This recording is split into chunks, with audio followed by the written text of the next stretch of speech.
वाच पद्मपत्रविशालाक्ष पद्मनाभसुलोचना भक्तानामनुरक्तानां भ्राता भवजनार्दनः श्रीभगवानुवाच यो मान्नाम सहस्रेण स्तोतुमिच्छति पाण्डवः सोऽहमेकेन श्लोकेन श्रुत एव न संशयः श्रुत एव न संशय ॐ नम इति व्यास उवाच वासनाद् वासुदेवस्य वासितं ते भुवनत्रयं सर्वभूतनिवासोऽपि वासुदेव नमोऽस्तु ते श्रीवासुदेव नमोऽस्तु ते ॐ नम इति पार्वत्युवाच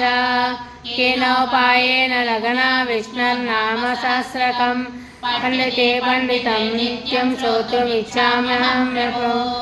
ईश्वर उवाच श्रीराम राम रामेति रमे रामे मनोरमे सहस्रनाम तत्तुल्यं रामनाम वरानने श्रीराम राम रामेति रमे रामे मनोरमे सहस्रनाम तत्तुल्यं रामनाम वरानने श्रीराम राम रामेति रमे रामे मनोरमे सहस्रनाम तत्तुल्यं रामनाम वरानने श्रीराम नाम वरानने ॐ नमः इति ब्रह्मोवाच नमोऽस्त्वनन्ताय सहस्रमूर्तये सहस्रपादाब्जशिरोरुबाहवे सहस्रनामे पुरुषाय शाश्वते सहस्रकोटियुगधारिणे नमः श्रीसहस्रकोटियुगधारिण ॐ नमः इति संजय उवाच यत्र योगीश्वरं कृष्णो यत्र पार्थो धनुर्धरः तत्र श्रीविजयो भूतिः ध्रुवा नीतिर्मतिर्ममः श्रीभगवानुवाच अनन्याः चिन्तयन्तो मां ये जनाः पर्युपासते तेषां नित्याभियुक्तानां योगक्षेमं वहाम्यहं परित्राणाय साधूनां विनाशाय दुष्कृतां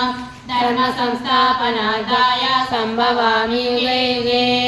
आर्ताविषिन्ना शिथिलाश्रमेताः घोरेषु च व्याधिषु वर्तमानाः सङ्कीर्तनालायन शब्दमात्रं विमुक्तदुःखासुखिनो भवन्तु